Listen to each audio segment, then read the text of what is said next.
Yeah, but many say there is an undeclared emergency, but there is no physical censoring. There is no physical attack on media houses. So how can how do you compare these two? because Well, of the how fact that what makes Mrs. people say that it's undeclared emergency? Mrs. Gandhi had a opposition media. It had a media that was challenging her. Mr. Modi has a Godi media, which is sucking up to him. So these are Okay. two very different kinds of emergencies. Mr. Modi has turned everybody into a sycophant. Mrs. Gandhi turned everybody into a dissident. Okay. Okay. Yeah, that makes a lot of difference. And also, emergency saw a lot of civil liberties movement coming up. During the emergency, soon after that, how did you see that? Part of the Indian politics, because they become a very powerful group after those days. Soon after emergency. Mrs. Gandhi and Sanjay Gandhi and all the policemen that there were failed miserably in scaring the Indian people. Therefore, opposition against them was open. Newspapers brought out editorials without blanks, with only blanks. It was a big protest. Sometimes there were protests on the street. There was not the type of fear there is now. People are now scared of their neighbors. The, Yes. the Godi media and the Godi country is a matter of shame now. The way people are sucking up to Mr. Modi and to his regime and to pretty little people who surround him. Okay. Okay. So that way, that's your comparison between the declared emergency and the undeclared emergency. And this point about civil See, liberties movements. let me repeat once again. The declared emergency. Your, I said that is your comparison of the declared emergency and the undeclared emergency as far as Let me media is repeat it once. Let me repeat it once again. The concerned. Yes. declared emergency brought out the worst in Sanjay Gandhi, but the best in the people of India. The people of India stood up to the emergency. They challenged Mrs. Gandhi. They confronted her on every single move that there was. It was not only Mr. George Fernandez. There were many of them. Trade unions were there. They challenged Mrs. Gandhi. Mr. Modi's emergency has reduced people into automatons. They are racing each other to see who will suck up to Mr. Modi in a bigger way, whether it's an industrialist or a scientist or a soldier or a police officer or a central officer or a journalist.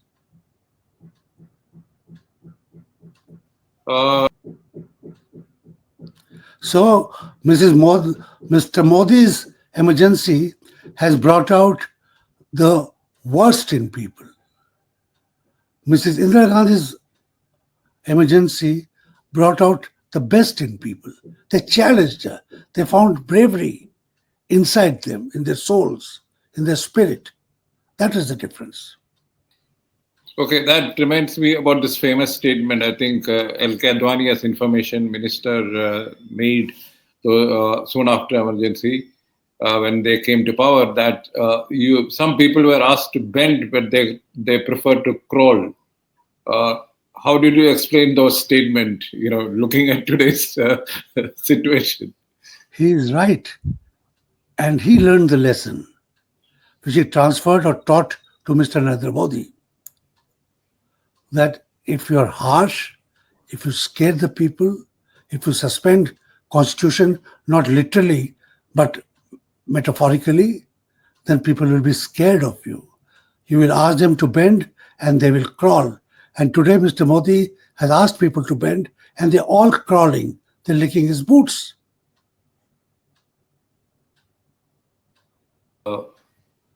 Yeah, and you also said about industrialists, the corporate. The Indian media is also owned by corporates, most of them, unlike Patriot and few other newspapers. Uh, how did they survive, or how did they manage their business interests vis-a-vis the public information network which they created as newspapers those days?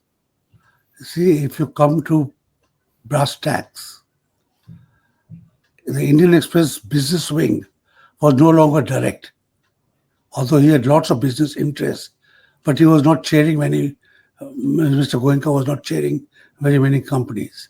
But companies which had direct business interests, the Hindustan Times, the Times of India, the Statesman, even companies in the South, they made their peace. They found ways and they found people to make their peace. All of them had agents which were sucking up to the government, and the token opposition which was required to maintain your facade as a journalist was being done. But in a sense, you were not opposing the policies.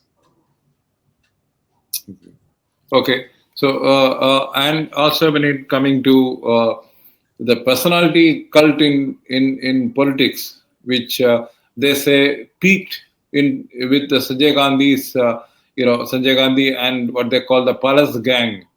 Was it? How was it taken by the media, and how? What is your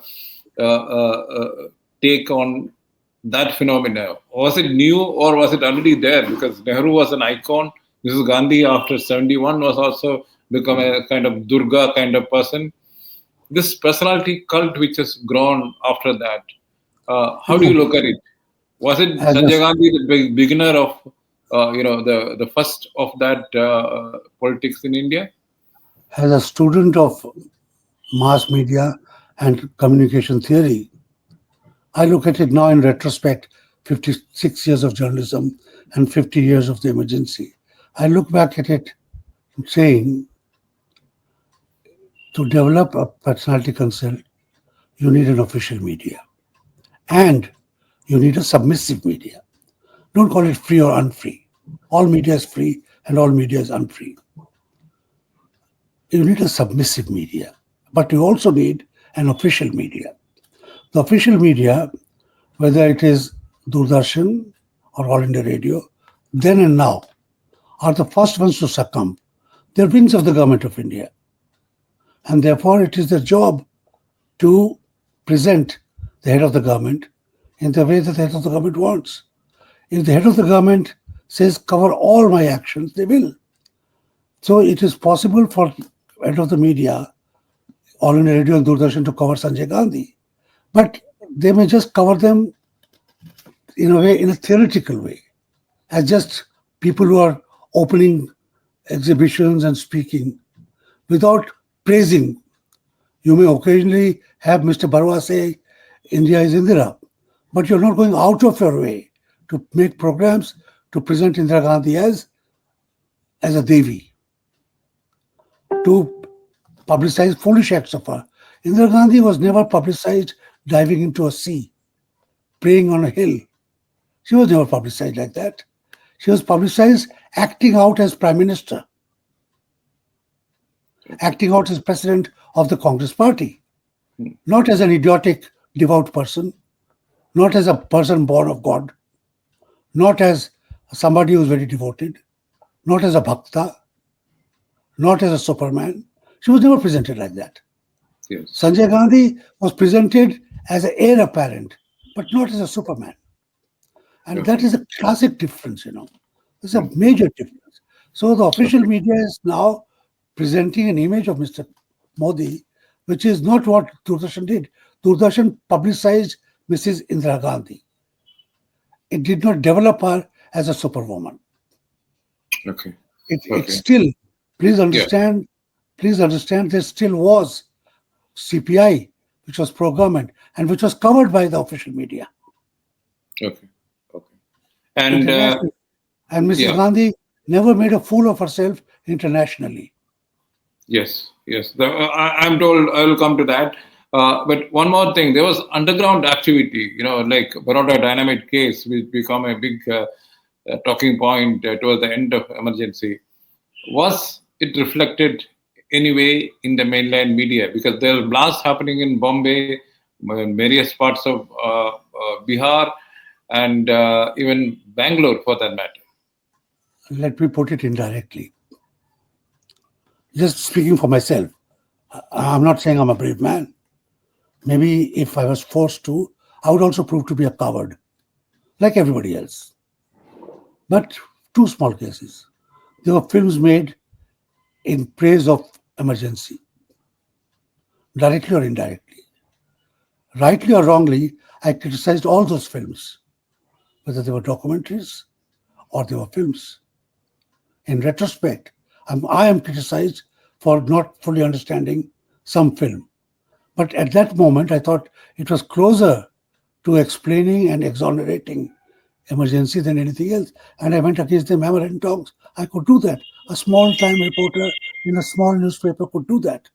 I'm not a brave man. I deserve no awards for that. People have been awarded for much less. So Yes. this is just one form. So aspects of emergency were criticized. The demolitions were. How do we know about the demolitions? Because I wrote against them in the Patriot. Okay. Those are works of sociology. Hmm. The founding of all these nagaris,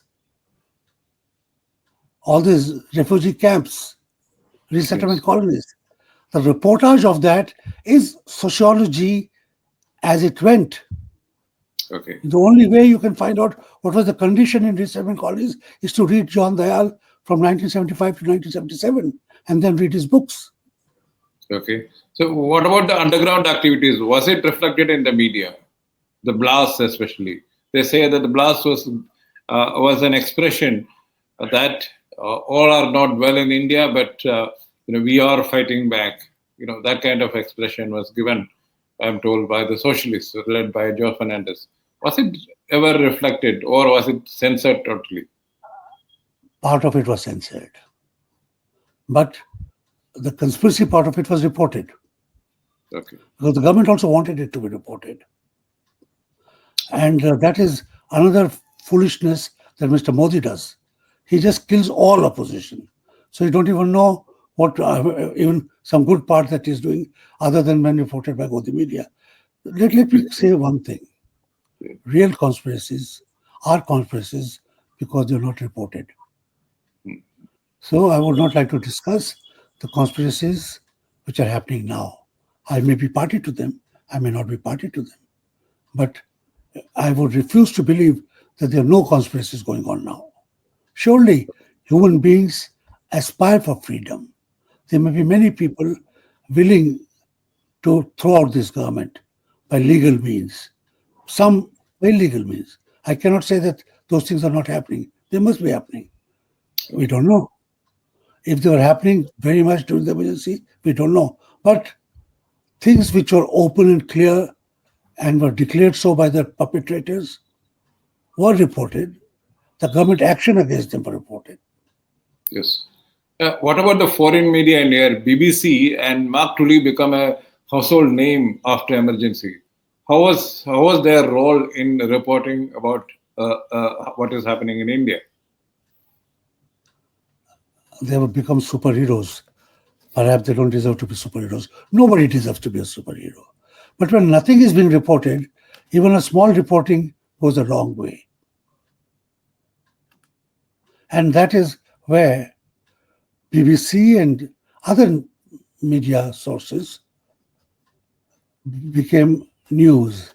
Agencies, Associated Press, Reuters became news. And BBC, because it was heard, it was beaming special programs. BBC had programs in Hindi and English, and possibly, I don't know for the moment, if then they had programs in Urdu or Punjabi. I'm sure they had. And those were therefore being heard to a large extent in Delhi, and therefore BBC was a name which was known to everybody who had a radio station. Yeah, because I remember soon after in 1980 when I came to Delhi, so like BBC was the in thing for media, kind of epitome of freedom of press and all that associated with it. Uh, as you rightly said that they had the chance, but how did they avoid this censorship, this thing? Because I'm sure electronically it was not easy to censor them, whether it is a phone call or telex and all. But if the government wanted, they could have also done it. How did they avoid this strict censorship?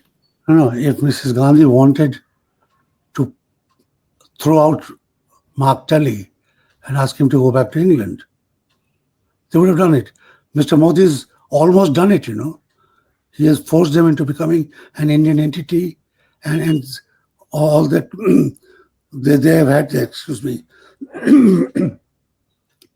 BBC has had tax problems, it has ED problems. Mr. Modi has harmed BBC much more than Indira Gandhi ever did. Okay. The point about foreign agencies is all foreign agencies, as we know as students of communication, are instruments of foreign policy of their own governments. BBC is partly owned by the government of the United Kingdom and is quite an instrument of their foreign policy, as Voice of America and American agencies are of the US government. Some are directly owned, Voice of America is directly owned, some are not directly owned, but they subserve the policies of the government to which they are beholden. But BBC was telling Indian people what was happening in India. Okay. And the Indian that press is more- was not. yeah. And the Indian press was not fully able to do. Okay. Yeah, talking about the international pressure on India, during the emergency days, I'm told from Michael Foot to Willy Brandt used to communicate their issues with emergency with Mrs. Gandhi. And reading Pupul Chekar's biography of Mrs. Gandhi, I was told that Chiddu Krishnamurthy personally conveyed a lot of this European dissent with her regime personally, which affected Mrs. Gandhi a lot. Do you think that international pressure worked on Mrs. Gandhi to declare elections and lift emergency? Jiddu Krishnamurthy was a philosopher, a giant of an intellect of the times, which today's Shri Shris and all these Swamis are not, by the way. Second was the German socialists were also giants. Their equivalents don't exist also these days. These days you have people like Donald Trump, Putin, the British people who come and know, and we don't even know their names for the moment. So there is no international pressure pressing on Mr. Modi for democracy. They all want their peace from the Indian market. They want to sell their weapons. Or they've always wanted to sell their weapons, even during the emergency. But the giants that they were, they held up a moral mirror to Mrs. Gandhi. Mrs. Gandhi wanted to be taken as a Democrat. She wanted the West to believe that she was forced to impose the emergency because there was a threat to her personally and to her government by right-wing extremists who were goading her army to rebel. So she had chosen some issues to tell the West, and the West was saying that still it does not meet the norms of democratic governance. Today, Mr. Modi has no pressure at all from the international arena. It is not true that he is not listening to the international press. He has no pressure from America. He has no pressure from the United States. Yes. He has no pressure from the United Kingdom or from Europe. Yes. Yeah. One last this thing. I was told RSS, which claims to have opposed emergency, and there was a letter from RSS chief those days to Mrs. Gandhi, obliquely supporting and to her and supporting emergency. What was the role of RSS, which is supposed to be the permanent opposition to Congress in Indian politics? Of course, RSS not directly, but there are parties which is created by RSS. The RSS does not see its role as in favor of a government or against a government. It sees its role with a solitary mission of establishing the Hindu Rashtra, that it wants to. Anything that it needs to ensure that its basic task remains the same, it will do. If it has to withdraw and go underground, keep quiet, not go underground, keep quiet, it will do that. And today's giants of the media, all sucked up to Indira Gandhi, they all apologize. Many a journalist who has been to the Rajya Sabha on a BJP ticket sucked up to the government eventually. They apologized. And I think journalists who are pro RSS, officers who are pro RSS, knew how they had to behave. Okay. So it is for them. It is only tactical things to achieve their main goal, which is Hindutva. They don't care about emergency or not These are emergency. tactical conveniences and tactical accordances, you could say, agreements that they form.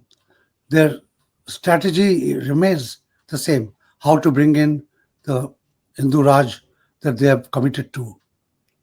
One last question. Do you think Indian media and political spectrum learned any lessons, long-standing lessons from emergency, 2 years of emergency?